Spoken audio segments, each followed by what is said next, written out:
I actually realized God's call on my life versus hearing his call on my life. So let me kind of explain that a little bit. I grew up in the segregated South, and I hated everything about it. So when I went away to school in Kansas, I found myself as the only African American in the whole town where I went to school. And I found myself more in the situation that I thought I was running from in that town. So I decided to take that issue on behalf of my race. That's a big calling, and that's a major challenge. After 4 years of college, we made tremendous progress because I was one of the first 3 black students ever to attend that school. When I left, there was 60 African Americans going to that school. So that was a major success in my mind. So how was that God's calling on my life? Everything I've done since then was tied to that awareness that I went through.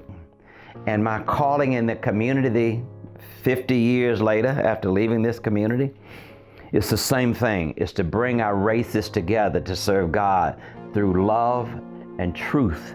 And truth is, you can't serve your neighbor if you don't know them. Service to others is the way you practice religion. That's the way I view religion to be.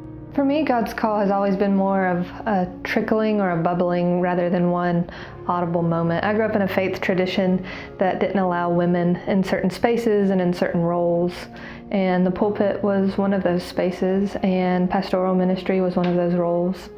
And so I always knew that I wanted to be in some sort of ministry, but that meant that I had to be either a missionary or a children's minister. And both of those things are wonderful work, but they weren't what God was calling me to do.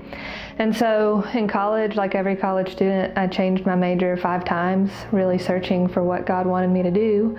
And it was when I was in a master's program that I was sitting in an office kind of like this one with my advisor, and he looked at me and said, "Tori, what are you doing here?" And I couldn't answer him because we both knew that I needed to go to seminary and be in pastoral ministry. And so the Wesley Foundation at Auburn was integral and part of helping me realize my call to pastoral ministry. But really, it was a 10-year, if not more, kind of bubbling up until I finally realized exactly what it was that God was calling me to do, and not only what it was, but that I was also allowed to be in those spaces and be in those places and be in that role. I didn't struggle with it because I was immersed in it. My grandfather was a minister. I've always been a part of church, and church hopefully will always be a part of my life. But being a good Christian does not necessarily align with being a good church member. My preference is to be a good Christian and allow the church to grow and myself to grow from being around people who have a like mindset for their role as Christians. It was difficult and it was easy all at the same time. I thought I was going to get a PhD in applied economics.